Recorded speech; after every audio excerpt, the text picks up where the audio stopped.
Hello and welcome to the Nurse Station. I'm Maria Mobley, and this video will discuss how to break down NCLEX style questions. More specifically, the styles of what is priority to report and who do you see first. And as always, these videos are for educational purposes, and I really hope they're helping you future nurses.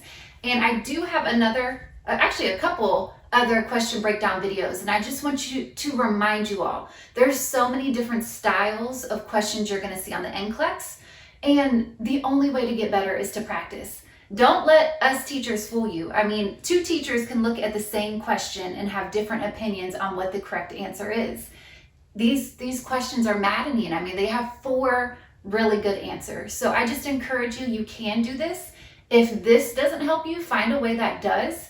But you do have to practice. That is key. You need to take whatever technique works best for you, and you need to be repetitive with it and find free resources of questions or use the books given to you in your school to practice. It really comes down to a lot of practice. So with these 2 style of questions, the first thing, I kind of made a diagram. The first thing I want you to identify is, do they have a diagnosis? Okay? So again, us as nurses do not provide medical diagnosis, but we do know when a client has a diagnosis, what are traditional manifestations or symptoms that present, and also how to best treat them according to evidence. Now, why this is important, remember, the NCLEX is a perfect world. So you're going to think if they have a diagnosis, we are already treating them according to the diagnosis. It's a perfect world, right? So if they have no diagnosis, meaning you don't see any medical diagnosis, any symptoms that are present in your question is unexpected or a complication. If it says an 89-year-old client and all of a sudden they have shortness of breath, that's a complication. That's unexpected because you have no underlying or baseline assessment data. All you know is their age and now they have shortness of breath. That's unexpected, right? I'm an adult client. Even if I was 89 years old, please don't assume that I should have shortness of breath. That's unexpected. So if you have no diagnosis, all the symptoms that you see are unexpected, okay? Now, if they do have a diagnosis, okay, let's say for instance, this patient, the nurse is caring for a client with pancreatitis. Okay, we have a diagnosis. So let's think about this. Are we going to go to symptoms or manifestations that are expected of the disease, or are we going to run to things that are unexpected? We're going to go to the unexpected. Those are priority because, again, in this NCLEX perfect world, we're already treating the disease, right? So again, let's go back to pancreatitis. They have abdominal pain. That's expected. Why would we run to a client with pancreatitis? Remember, inflammation of the pancreas. What does your pancreas do? It produces digestive enzymes. It's very painful, right? That's an expected symptom. You don't run to that. You're going to look for unexpected symptoms or complications. Let's say, same patient with pancreatitis, they now have a firm, rigid abdomen. That's not expected of pancreatitis. That's unexpected. That could be a potential risk of peritonitis, right? That could be a potential complication. So if you see a diagnosis, you need to think, it's already being treated in the NCLEX perfect world. I am going to prioritize or run towards unexpected symptoms or manifestations, okay? I'm not going to run to expected symptoms. They're already diagnosed, they're already being treated. Okay, if somebody has pancreatitis with abdominal pain, don't you think we already have pain medicine on board? All right, now let's take it a little further. So again, no diagnosis, all symptoms are unexpected. We go to unexpected over expected symptoms. If they have a diagnosis, you are looking for unexpected or think complications over expected or manifestations of the disease. And then we always label according to Maslow's. That's how we truly decide what is priority to go to, all right? So I do have a little caveat, and I don't even know if I'm using caveat correctly, but let's hope I am, when it comes to expected symptoms. If they are expected symptoms of a disease, but they are life-threatening in nature, you still have to go to them. For instance, asthma. A client with asthma and they have wheezing. We know wheezing is an expected manifestation of the asthmatic client, correct? Asthma, inflammation of the airways. How could that sound? That could present as wheezing. Okay, that could be a manifestation, an expected symptom for asthma. However, wheezing is inflammation of your airways. Wheezing can be life-threatening. Even though this is a symptom or manifestation, you still need to prioritize it because of the nature of that symptom. Okay? So that's a little caveat with expected symptoms. If it is expected for that disease, but it is a life-threatening or a high priority symptom that's influencing your airway, influencing your right here, right now breathing, you still have to think about going to that client. Okay? So you're going to label your symptoms unexpected versus expected. In this little rule down here, we always prioritize unexpected symptoms over expected symptoms. Or thinking about it this way again, we always prioritize complications over manifestations of a disease. Okay? And then you might get only expected symptoms. Let's say you are caring for a client and it's all expected symptoms for that disease process. You would just then prioritize all expected symptoms according to Maslow's. So you just go to the highest need, okay? So that's kind of my diagram. And again, remember these key points. We're going to label them expected versus unexpected for the disease. Remember that if they have no diagnosis, it's always unexpected. And we're going to prioritize the unexpected or the complications over expected symptoms, okay? And then we're going to label everything at the end according to Maslow's. And that's just how I break down these style questions. So let's practice. So I have 3 questions, and I'm sorry it's so crowded, but I really wanted to do 3 instead of 2 questions. So just forgive how crowded it is, but just stay with me. Let's start with the process. So we're going to, this posed question, I didn't have enough room to write the actual question out. But it would have said something like, the nurse is receiving a change of shift report. Who do you see first? So you have 4 clients and you have to figure out who is priority to see. Okay? So let's look at this. A client diagnosed with renal failure. A client diagnosed with renal calculi. So you have a diagnosis. And now we need to look at our symptoms. Are our symptoms expected or unexpected for our diagnosis? Complaining of flank pain. Kidney stones. Will it be painful? True or false? Is that a manifestation of the disease or a complication? Or is it expected versus unexpected? This is absolutely expected. A client, again, with renal calculi can and will have flank pain, or it just depends how their pain presents, but this is very typical or traditional of that diagnosis. So I'm going to label it expected. A client diagnosed so you have a diagnosis with esophageal cancer receiving enteral. What's the difference between enteral and parenteral? Doesn't enteral mean it's going through the GI tract, right? So tube feeds versus parenteral. Parenteral receiving nutrition through your circulatory tract. So they are getting enteral nutrition. So we know they have some type of tube to receive it, and it tells us whose PEG tube is clogged. Now, esophageal cancer, is it expected for their PEG tube to be clogged? Absolutely not. We just don't want our feeding tubes to be clogged. That's unexpected. So I would label it with a U, unexpected. A client admitted with a GI bleed, so you have a diagnosis, who has melena. So what is melena? You remember those dark, tarry stools? And usually when it's dark and tarry, that means the bleed is higher in your GI tract, right? So my question to you, somebody with a GI bleed, again, already diagnosed, is it expected for them to have blood in their stool? That is absolutely expected.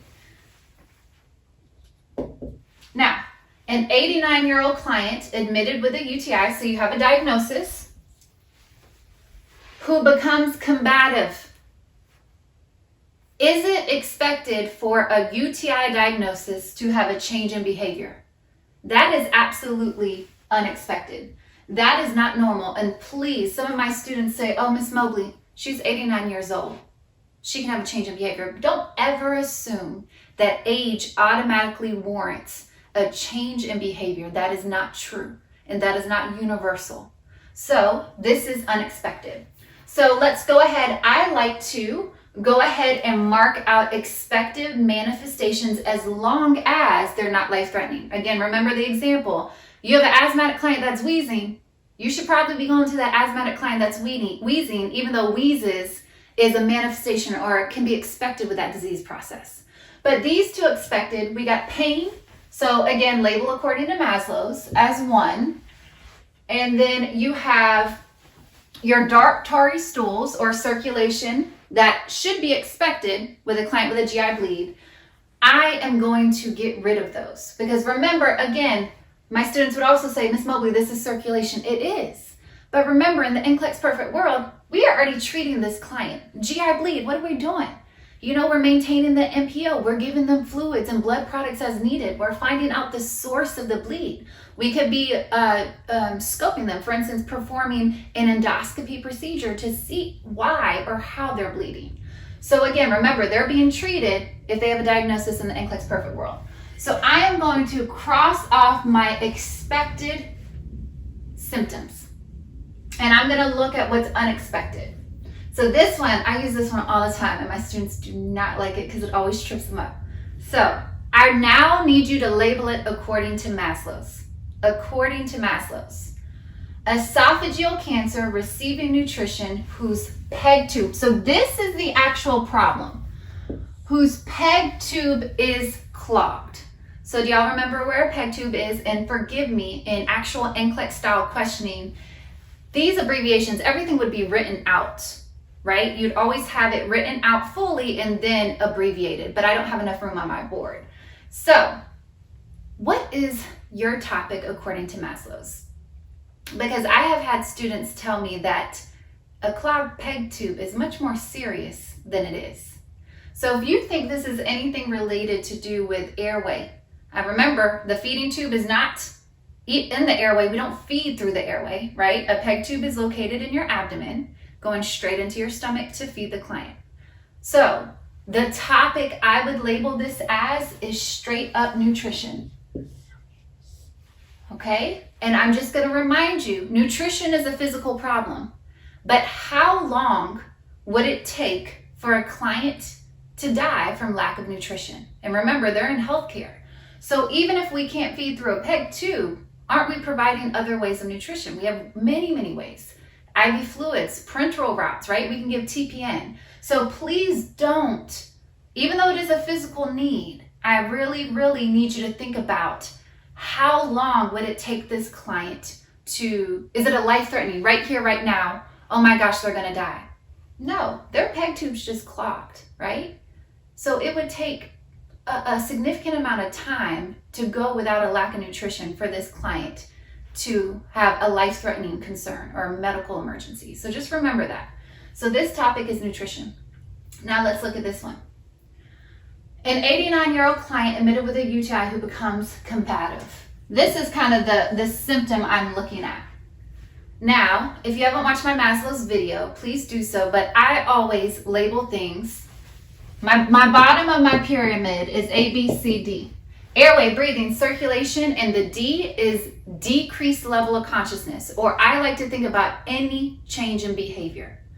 Any change in behavior is not normal. You shouldn't have a client who has normal mentation, normal baseline, and you walk in and all of a sudden they have a behavior change. That's not normal. It's trying to show you something.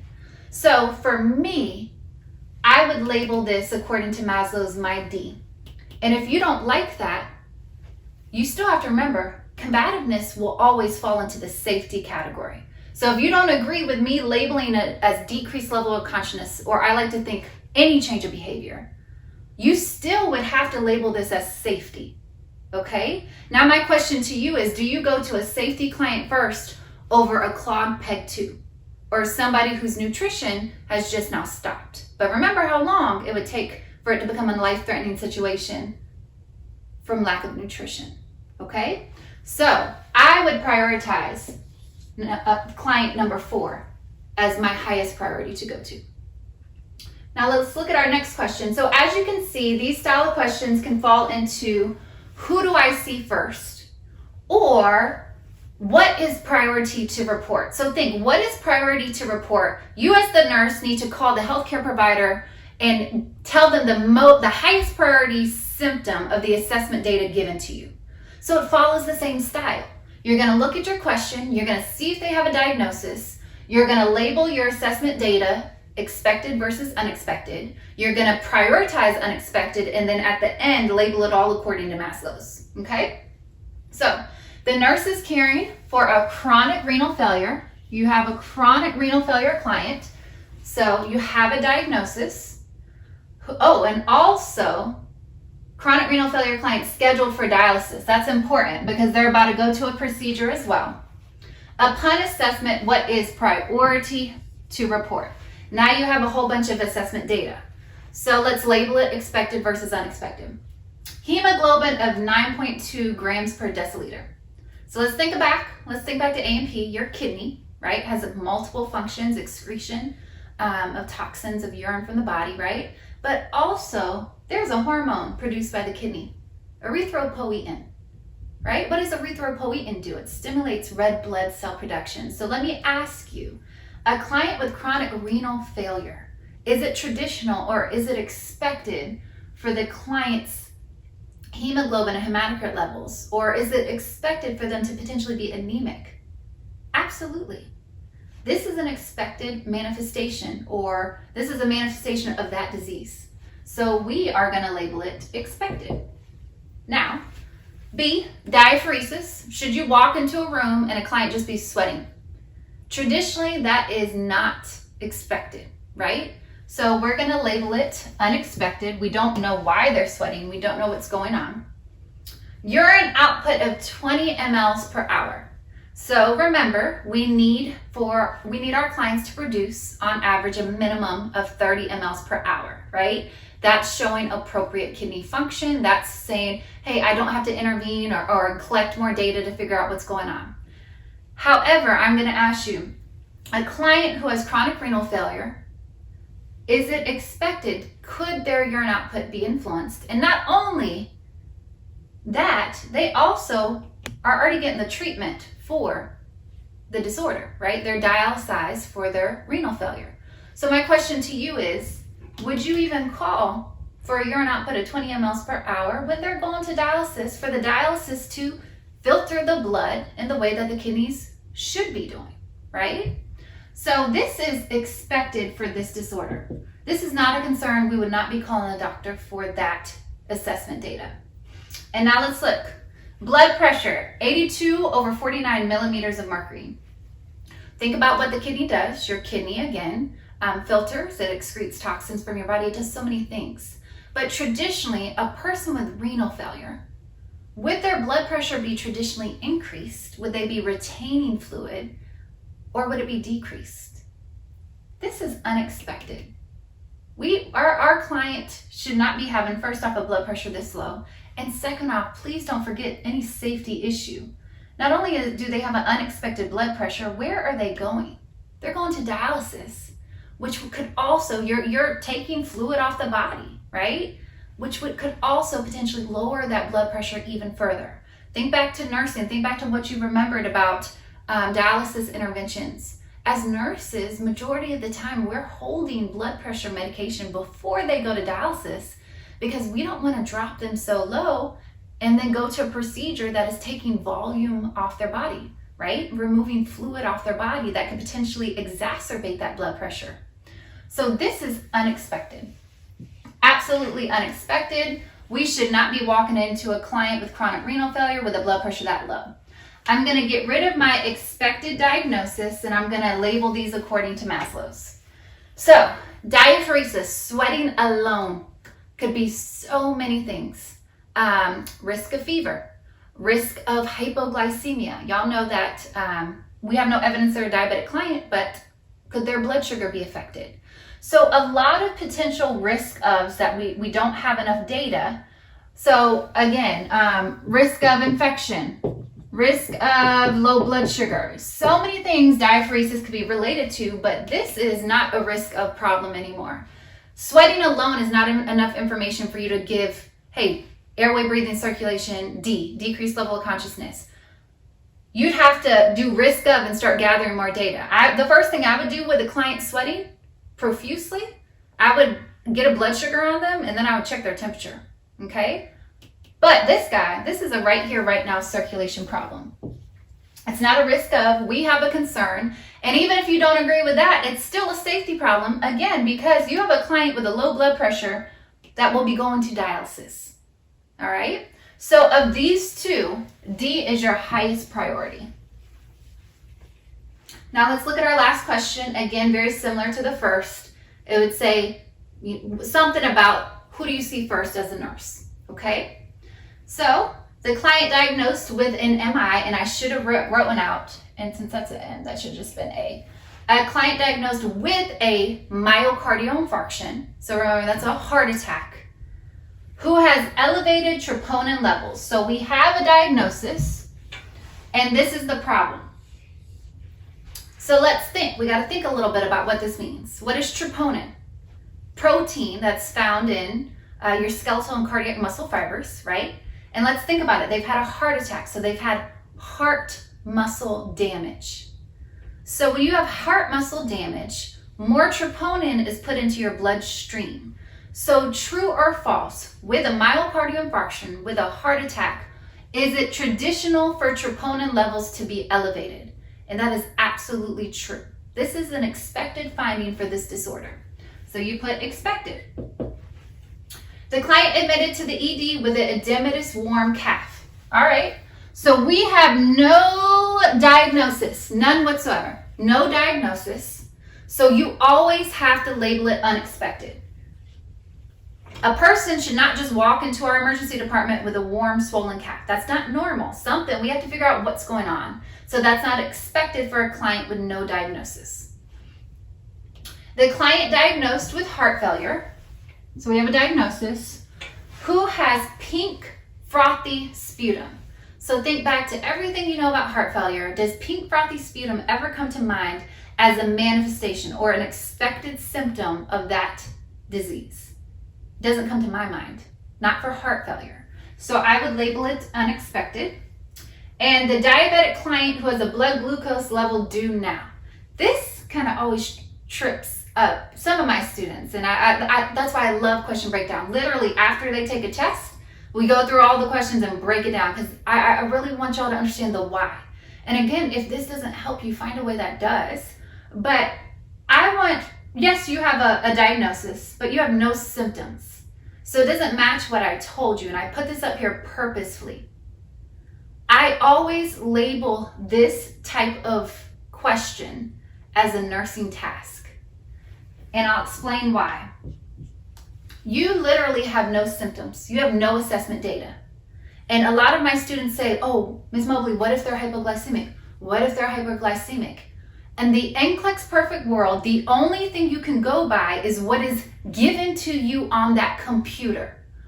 You can only go by the assessment data provided. You cannot say what if. If you say what if, we would be running to A, B, C, and D always, because everything would be a what if. So you have no assessment data. All you have is a diagnosis. And literally, this is a nursing task. It could be a diabetic client that needs to be transported to x-ray. It could be a diabetic client that needs a dressing change. At the end of the day, with no assessment data, you just go, it's a nursing task. It's a task I as a nurse have to get done.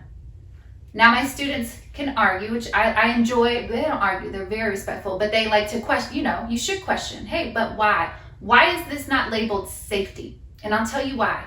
There is a very big difference if this client's call bell was going off, or if this client was attempting to get out of bed. That's showing you a safety problem. You could potentially label it risk of safety, but it would never trump a physical problem. A right here, right now physical problem. It would never trump a right here, right now safety problem if you're trying to label it that way. But in my nursing mind, this is a task I got to get done as a nurse, and a task will never be prioritized over somebody show me a right here, right now physical problem or a right here, right now safety problem. So I am going to get rid of my number one, which is expected, and I'm going to get rid of my nursing task, and I'm going to focus on these two. Now we're going to label them according to Maslow's. So when you think of edematous warm calf, what's the first thing that pops to your mind? In my mind, I'm thinking DVT, potential for DVT. I'm not a doctor, I don't diagnose. So circulation, that's what I'm thinking. But remember, we can't prove it. If you can't prove it, you still have to label it a risk of problem. So my labeling would be risk of circulation. One of the first things they're probably going to do is get an ultrasound of that lower extremity to figure out, hey, is this a DVT? Now let's look at this one. The client diagnosed with heart failure, so they have a cardiac condition, who has pink frothy sputum. Think back of any disorder or anything that you've ever heard about pink frothy sputum, or frothy sputum that is blood tinged, because when I think pink, I'm thinking blood tinged. And I just wonder if pulmonary edema comes to your mind, okay? Pulmonary edema is when excess fluid is in the lungs. A pulmonary edema, if it's an acute condition, is a medical emergency, and is traditional to come about with clients with circulatory conditions. Cardiac conditions. So even though I can't prove it, I'd have to collect more data. When I see this assessment data, my thought process goes to potential for pulmonary edema. I'm not a doctor, I don't diagnose, but with pulmonary edema, it's difficulty breathing. It's extreme, difficult for clients to breathe. So my labeling of this is risk of, because I can't prove it, I'd have to collect more data. One of the first things I would do is a respiratory assessment on them. Risk of breathing, because in my nursing mind, I'm thinking, oh my gosh, could this heart failure client be experiencing pulmonary edema?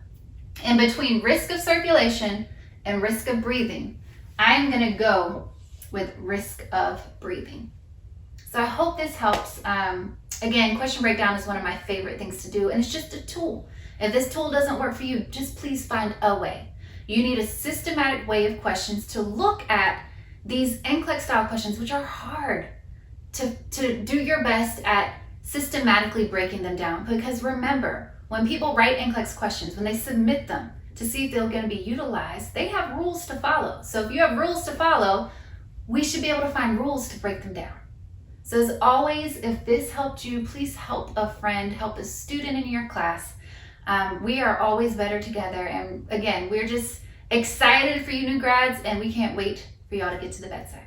Take care.